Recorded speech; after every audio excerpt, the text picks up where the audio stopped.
whatever reason, when they did this study, it goes down slightly. Like, at a certain point, like, you've crossed this threshold, and for whatever reason, it's just like, it goes down, you know? I don't know why. I frankly don't know why. I could kind of make some guesses, but it's really weird, okay? I don't know.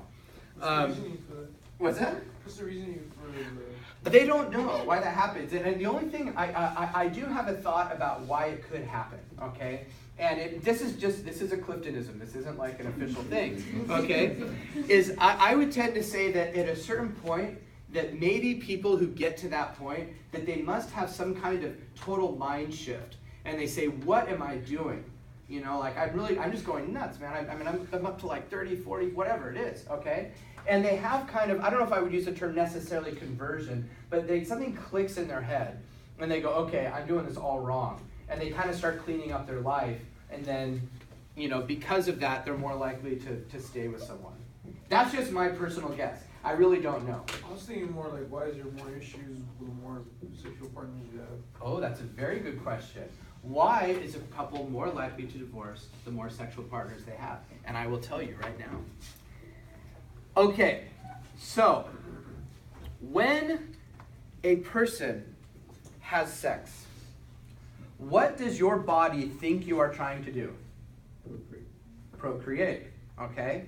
Now, here's the interesting thing about desire. And this can be desire for sex, it can be desire for food. Here's the funny thing.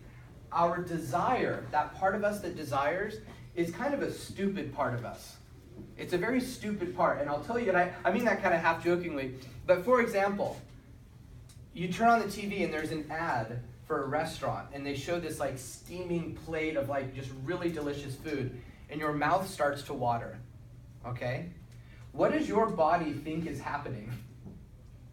What you're about to eat. So like literally your brain, when it comes to that very deep part related to sex and hunger and that kind of stuff, cannot distinguish between what's on TV and what is actually in real life. So your brain is seeing food and it's going, oh, I'm about to eat, and your mouth starts watering. Okay? The same thing, a guy is all alone, no one's around, he goes on the computer, starts looking up pornography. Okay? He gets aroused. All right? What does his body think he's about to do? The body thinks he's about to have sex. They think they're about to make a baby, even though it is a flat picture on a screen. Okay? So desire, it's not very bright. It's not the very smartest part of us, okay? That's that deep part of us, okay? There's that deeper part of the brain that keeps your heart beating, keeps you breathing even when you're asleep, okay? It's kind of this automatic thing that you need. It's very important that it works that way too, because you got to eat when you're hungry, you know? I mean, it's a survival mechanism, okay? Even people living in just absolutely terrible conditions, they're still going to have sex. You know, it's just going to happen, you know? So that desire is very important. Now, when a couple has sex, okay? Let's say unmarried. Let's say senior prom, okay? Senior prom, everybody goes out to the cabin, you know, for the weekend, and couple has sex. And say they've never had sex with anyone before, but it's their boyfriend, girlfriend, they have sex for the first time. What does their body think they're doing? They think they're making a baby, okay? Now he's using a condom, okay, or she's on the pill or whatever, okay? But the body thinks that they are making a baby together, okay? And we are hardwired, when you have a baby, when you're making a baby, for that act to be unitive. It's necessary that act be unitive so that child can be raised, you know, healthily and have a chance of survival, okay? When that couple then breaks up, okay? When that couple breaks up, what does that feel like? You know, say for the girl, okay? The guy just called up, he's like, yeah, peace out, man, I like your friend, okay? Something like that happens, okay? It goes, maybe not quite like that. But it's all over. How is that girl going to feel?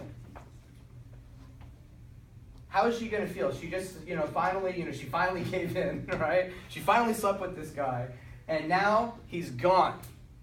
How does that person feel? What's that? Devastating. Devastating. What does a breakup feel like?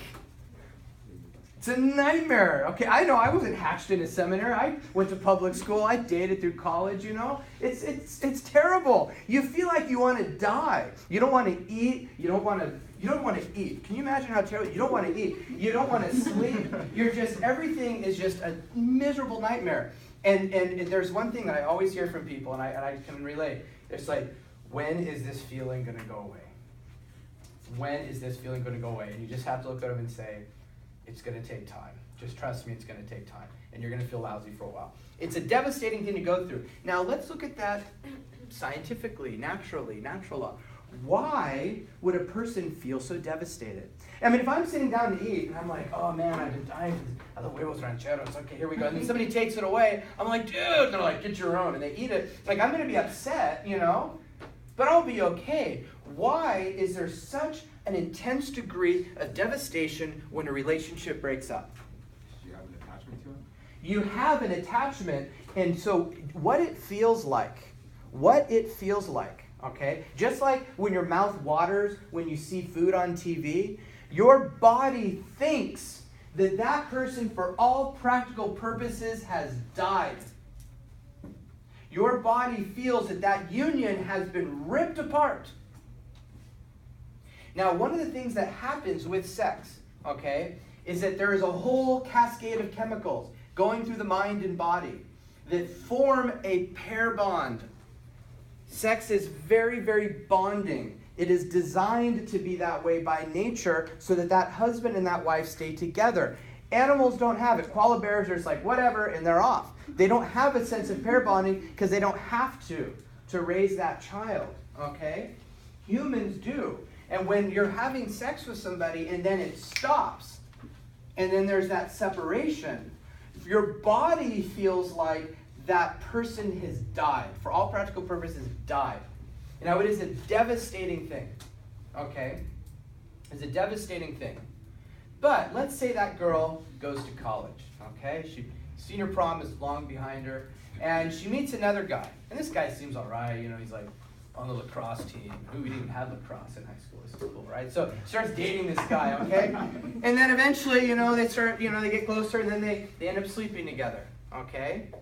And then, you know, some time goes by, and he's like, you know what, I'm just not feeling this. I don't think this is right, and, you know, I like your friend. And she's like, I gotta just drop her off of Facebook. This isn't working out. Okay, so now she's going to feel that devastation, right? Now, those breakups and all the pain that goes with it, right? Over time, does it get easier or harder? Easier. It gets easier, right?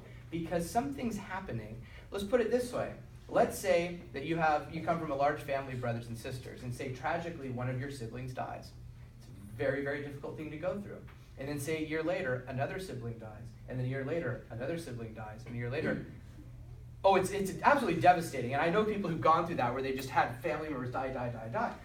But your body becomes, and your mind becomes accustomed to it. It becomes accustomed to it. And so I would use this kind of an image. Like, you know, Post-it notes, right?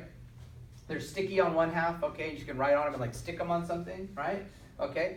The human heart, if we could call it this, okay? Use this metaphor. The human heart is a symbol of desire, okay? The human heart is like a sticky note, okay? A Post-it note. And if you take two Post-it notes and you put them together, sticky to sticky, right? They stick pretty tightly, you know? But if you rip them apart, okay, and then you put them together again, and then you rip them apart, pretty soon it starts losing its adhesive property, okay?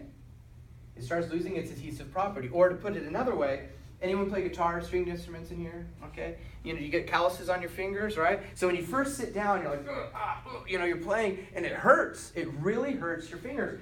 But over time, your fingers develop calluses. They develop a thicker skin here, okay? I'm a string instrument player myself. So, you know, those calluses come back, or are there, which is all well and good because then it doesn't hurt as bad. But when you have calloused fingers and you touch something, your sensitivity is diminished, right? And then if you stop playing that instrument for a while, eventually the sensitivity comes back. The calluses go away. The human heart, okay, if we could, not literally, okay, but symbolically, if we say the heart is what, is the sticky part of the person, and those two hearts come and stick together. When they rip apart and then come back together, and rip apart and come back together, they lose their adhesive qualities, so that what you have are people who, in college, or even high school, but usually college or later, who they go through a bad breakup.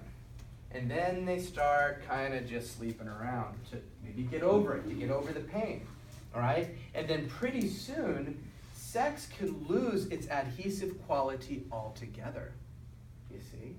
So pretty soon, some guy could be like, yeah, whatever, man, I met this chick at this party last week. Oh, yeah, she's awesome, dude. I hope she doesn't have my number, whatever, okay? People get to this point where sex becomes an activity that just takes place, but it no longer has the ability to pair bond. So what you have, that's a very long way of answering your question, when you have people who have been very sexually active with many partners, and then they start dating and they get married, by then, sex has lost much of its adhesive quality.